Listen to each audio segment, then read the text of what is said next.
Alright guys, so on this video we're going to try to wrap up and kind of put everything together that we've been talking about this week. So we've gone over order pairs, we've gone over input-output tables, and now we also have gone over equations that can come from input-output tables. So now we're going to kind of take all of those and we're going to kind of link them together. To me, to be really good at this, you've got to be able to put three things together. You've got to be able to put a table, a graph, and an equation together. And so we're going to talk about all three of them on this video and how a lot of times you can take one of them and you can go find the other two. So this first one here, what we're going to take is we're going to take values from a table and then we're going to go make a graph and then we're going to go make an equation from this. So stick with me here, and I think this should be pretty easy. And we'll see if we can't learn a little bit about some patterns that we're going to be seeing in 5th grade. So first of all, this particular table is a vertical table. It says that, but I'm thinking about input-output. And so I'm going to switch this over, and I'm going to think about, okay, here's my input, here's my output. And then this one, I'm thinking about going from left to right. How's it going from 3 to 6, 5 to 10, 6 to 12, 4 to 8, stuff like that. So when you do this, you're pretty much thinking about two things here. You're thinking about you're either adding something to go that way, or you're multiplying something to go that way. And those have some words, or there's specific words that we use for that. And so the first one here that we're going to be looking at is what's known as a multiplicative pattern. And a multiplicative gets its name because you're going to be multiplying to go from the left side of the table to the right side of the table. So this particular one has a rule of times 2, as you probably have already seen. You're taking your input, you're timesing it by 2 to get your output. So this is a multiplicative pattern of times 2. Okay, so we can do a couple of things here. We can either start to make our graph on our coordinate plane or coordinate grid, or we can come up with an equation. What I want to do first, this is, I think, probably the one that is easier, is I want to take what's in the table and put it over on our graph. And so what I want to see these as now, each one is basically just an ordered pair. So I'm going to put these parentheses around each one, and I'm just going to go treat it like it's an ordered pair. So I'm going to start at the 0 or the origin. I'm going to crawl out to the 3, and then I'm going to stand up to the 6. So I'm going to go put a dot, and I'm going to make a little bit bigger dot here for 3, 6. So 3, 6 looks like it would go right there. Okay. The next one's going to be 4, 8. So I'm going to crawl out to the 4, and I'm going to go up to the 8, put a dot there. Good. 5, 10, crawl to the 5, go up to the 10, looking good. And then the last one's 6, 12. All right. So kind of put a couple there just to make sure I was on it. But if there's something kind of interesting about this, and I always tell this to my students, I don't know that it's shown up a whole lot, but it could. And that is when you have a true multiplicative pattern, what should happen is if it's on a graph, you should graph it in a straight line. So what you'll probably notice about these dots are all in a straight line if you were to kind of play connect the dots there. But if you do it correctly, it should actually pass through the origin. And that's because when you're thinking about these patterns, if you go back to what we're about to do next, if we have a rule of times 2, then if it's times 2, then what if I said, okay, well, what if the x is 0? Well, anything times 0 is going to be 0.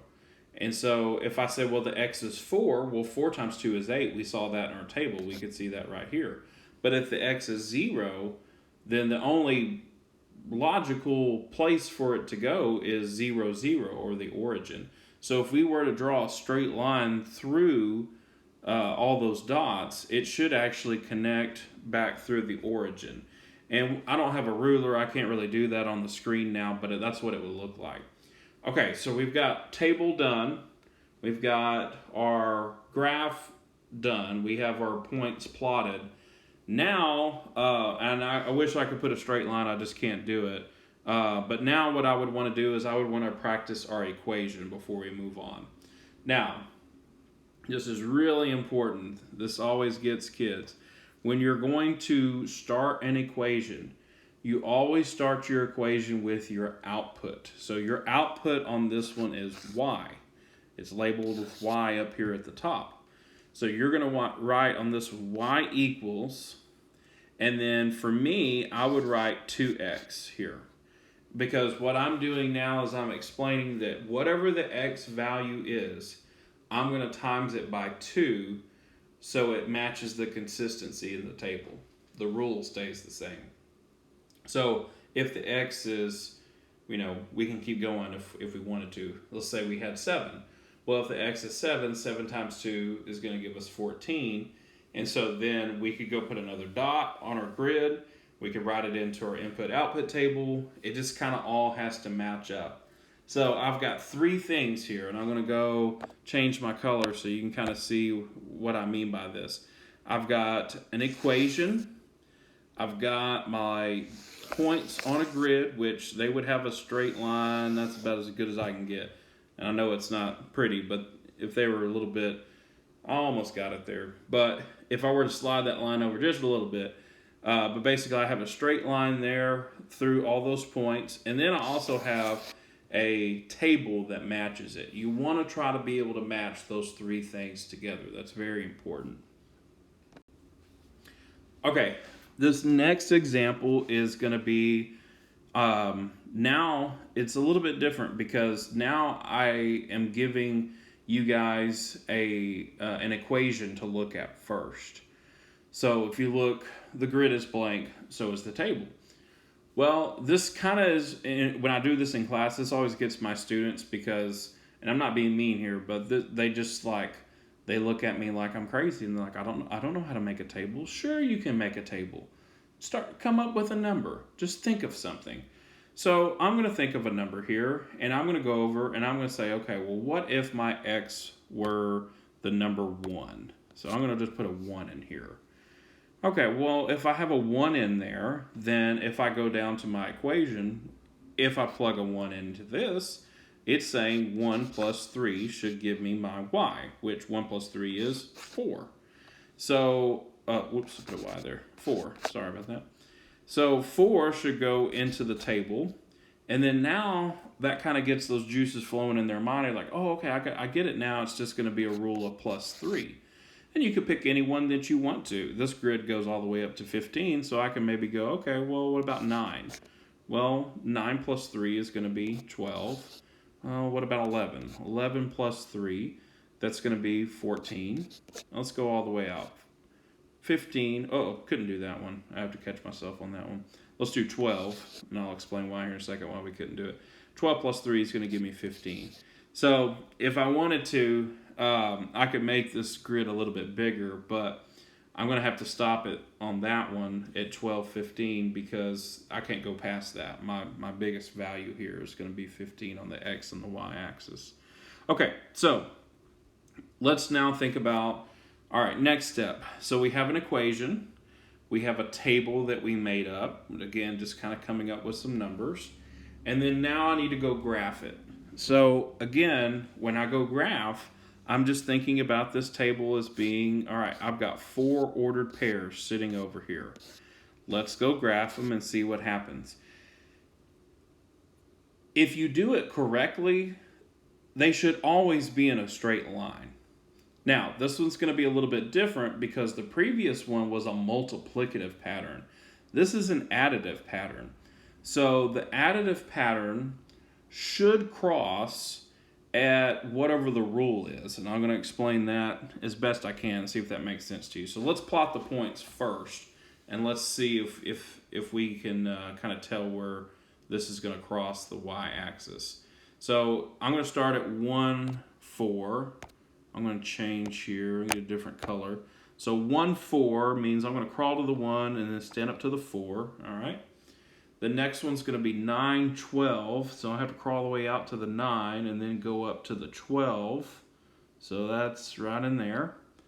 The next one's 11, 14. 11, I got to be careful here. 11, 14. And then the next one after that's going to be 12, 12, 15. All right. That looks pretty good. They all look in a straight line.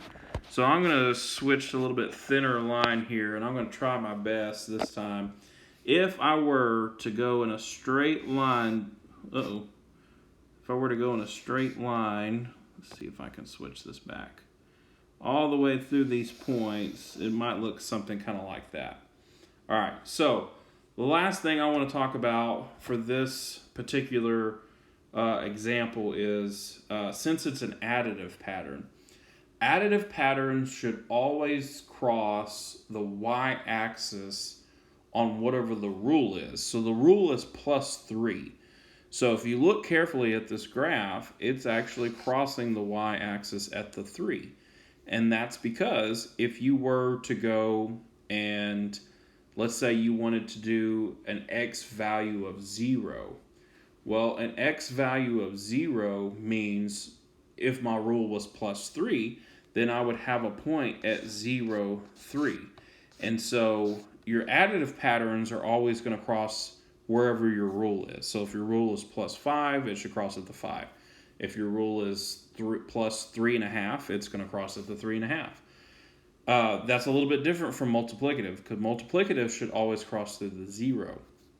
And I have seen them ask that before, or I've seen them give you like 4 grids to choose from, and it's good just to know that rule, just to go, okay, hey, if it's crossing through the 0, it's got to be multiplicative, or hey, it's not crossing through the 0, so it's got to be an additive pattern. So it's just something to kind of think about.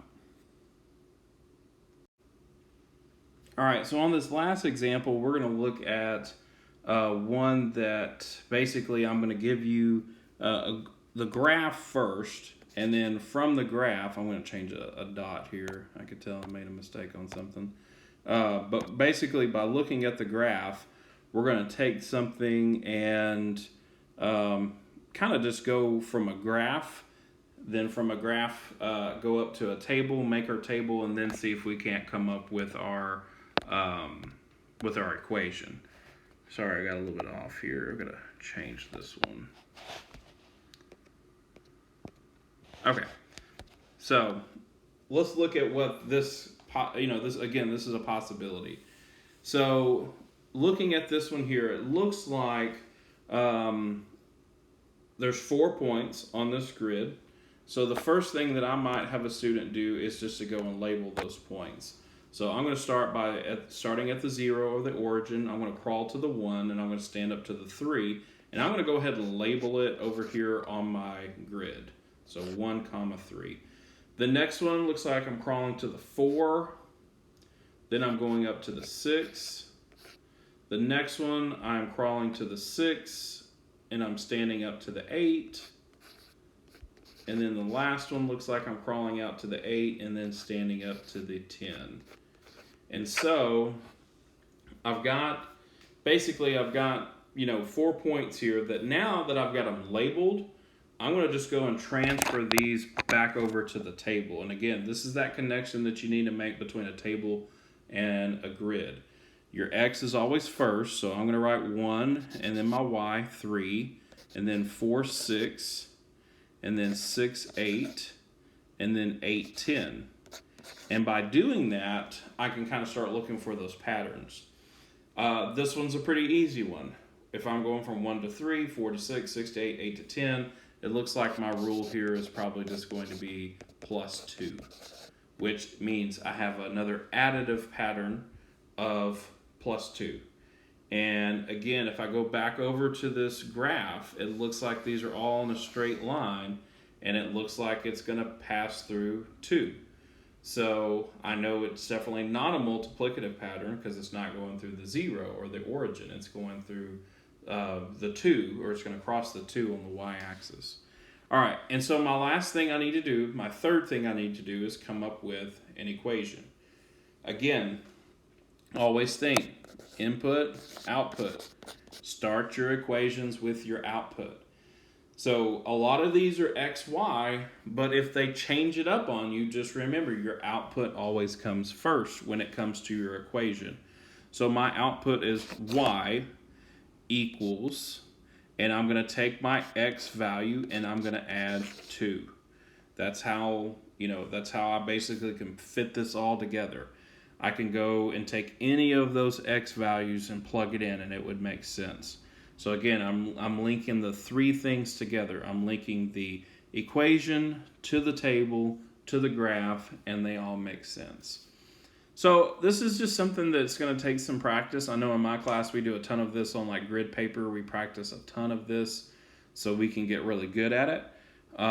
When it comes to test, they're gonna test you many different ways. But if you understand the connection between the 3, they really can't fool you because you've got it down. You can make that connection between, hey, if they give me a graph, I know how to take a graph and take it to a table and to an equation. If they give me an equation, I can take it to a table, I can take it to a graph. If they give me a table, I can take it to a graph and take it to an equation. It's just you got to be able to kind of rotate all those things in and make sure that it makes sense to you. So watch this video a couple times if you need to. It's just good practice. And again, we're thinking about 2 types of patterns now with our input output. It's either multiplicative or it's additive.